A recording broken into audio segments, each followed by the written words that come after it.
মা তাহলে কি করব? আলু পটল আর ঝিঙে দিয়ে মাছের ঝোল? ও আচ্ছা, পটল ঝিঙে এখানে কাটা হয়ে গেল। পটল ঝিঙে দিয়ে আর একটু টমেটো কেটে দিয়ে মাছের ঝোল করব, পুঁটি মাছ দিয়ে। আর বড় মাছ কি করব? ভাজা? আচ্ছা। আলুও দিয়েছি এখানে, আলু পটল ঝিঙে দিয়ে একটা মাছের ঝোল, ছোট মাছের, আর বড় মাছ ভাজা আর ভাত। এখন আমি মাছগুলো লবণ হলুদ মেখে নেব। আর সকালবেলায় যাওয়া হয়েছিল তো নিমন্ত্রণ বাড়িতে মা, আর এখন বেশি রান্না করতে ভালো লাগছে না, আমি ছোট মাছগুলোকে ঝোল করে রাখছি। হ্যাঁ, লবণ হলুদ মেখে নিলাম, আর বড় মাছগুলো একটু ভাজা করব। সব মাছগুলো এখন করব না, আর এখান থেকে আমি 2 পিস মাছ নেব মাত্র। এই 2 পিস মাছ আমি ভাজা করব, এটাও আমি লবণ হলুদ মেখে নেব।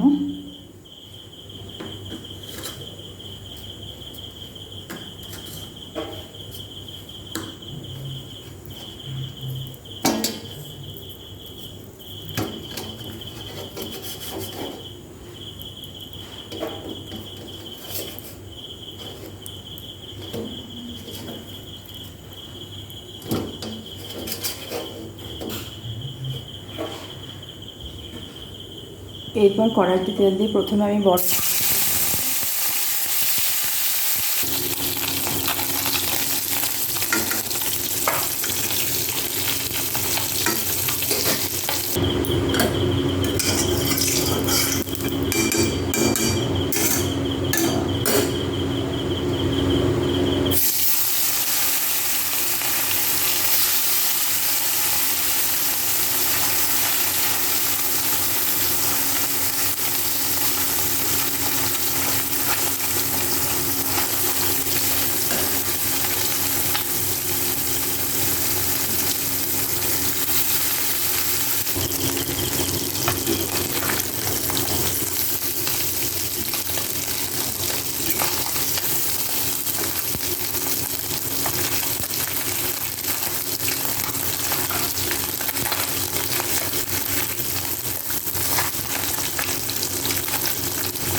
মাছগুলো ভেজে তুলে রেখে ওই তেলের মধ্যে দিয়ে দেবো শুকনো লঙ্কা, 5 ফোড়ন, একটু ভাজা ভাজা করে নিয়ে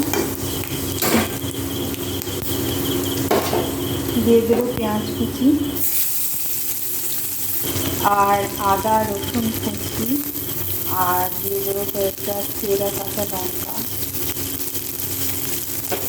এবার সমস্তটাকে আমি ভেজে নেব।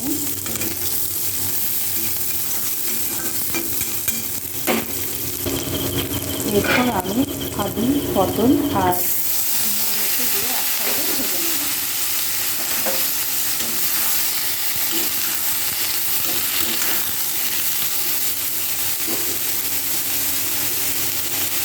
টমেটোগুলো দিয়ে দেবো, এর মধ্যে দিয়ে দেবো পরিমাণ মতো লবণ আর পরিমাণ মতো হলুদ।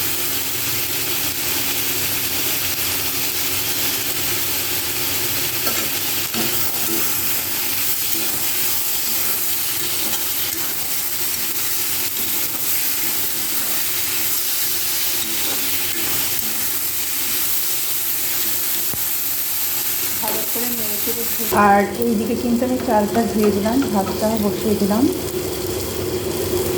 এবার ভাজা হয়ে গেছে, জল দিয়ে দিলাম।